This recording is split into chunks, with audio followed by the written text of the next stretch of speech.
नमस्कार दोस्तों, news time में आपका स्वागत है। दोस्तों, आजकल भागवत कथा बहुत चल रही है। मोहन भागवत की कथा, जहां जाएंगे आजकल नई नई कहानियां, भारत की संस्कृति, भारत की एकता, भारत की विविधता, भारत का लोकतंत्र, भारत की सोच, भारत की ग्रेटनेस और भारत का पास्ट, गौरवशाली पास्ट। और हम सबको गले के गले से लगाकर जीना चाहते हैं, लेकिन हम अपने मकान में मुसलमान को मकान नहीं देंगे। हम लोगों को अपने सारे सारे के हिंदू हैं, लेकिन हम उनको नमाज नहीं पढ़ने देंगे। हम एक दूसरे के वंशज हैं, हम सभी एक ही माँ के वंशज हैं, लेकिन हम क्रिश्चियंस के जाके चर्च को जला देंगे वहाँ पर। यही तो होता है ना आज की डेट में।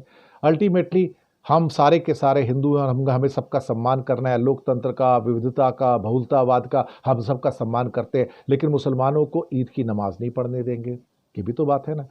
फिर जितनों को जाके आपको लिंच करना है, आप उसको लिंच भी कर देंगे। ये भी तो हो रहा है। दत्तात्रेय होसबोले आके कहते हैं, यही तो कहते हैं भाई, आरएसएस के लोग अब फ्री हैं। अगर वो काशी के आह्वान करना चाहते हैं, मथुरा की ईदगाह का तोड़ने का आह्वान करना चाहते तो कर सकते हैं, कोई दिक्कत नहीं है।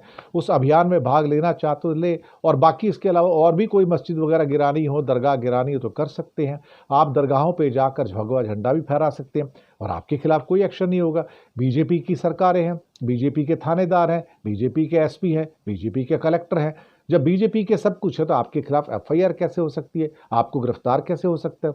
आप देख लीजिएगा, जितने भी लोग ये भगवा झंडे लहराते हैं, कोई चर्च के ऊपर लहरा के आता है, एमपी में कई केस हुए, कोई मंदिरों पे, कोई मस्जिदों पे लहराते हैं, कोई जाके दरगाहों पे, मज़ारों पर भगवा झंडे लहराते हैं। क्या उनके खिलाफ कोई एक्शन होता है? नहीं।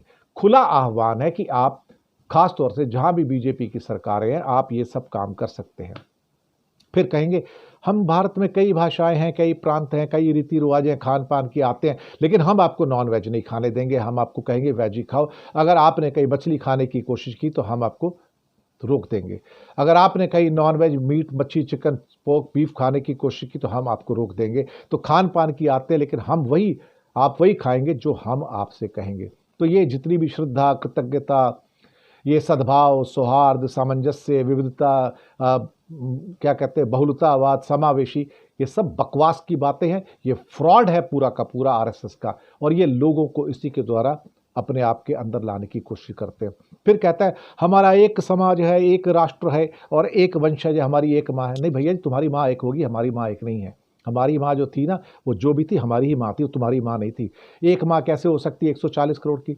भारत माता की संतान है। आपको भारत माता को कहना है, आपको ये मदरलैंड कहना कहिए। बहुत सारे लोग नहीं कहते, बहुत सारे लोग फादरलैंड कहते हैं, बहुत सारे लोग कुछ भी नहीं कहते। एक देश है, देश का सम्मान करो, बात खत्म हो गई। गौ माता को कई लोग कहते हैं ये गौ माता है, आप बोलते रहो गौ माता है, मैं भी नहीं बोलता गौ माता है। सावरकर नहीं कहता था गौ माता है, वो तो खुद कहते थे कि पशु है, एक पशु से ज़्यादा कुछ भी नहीं है, सिर्फ दूध देता है, बात खत्म हो गई।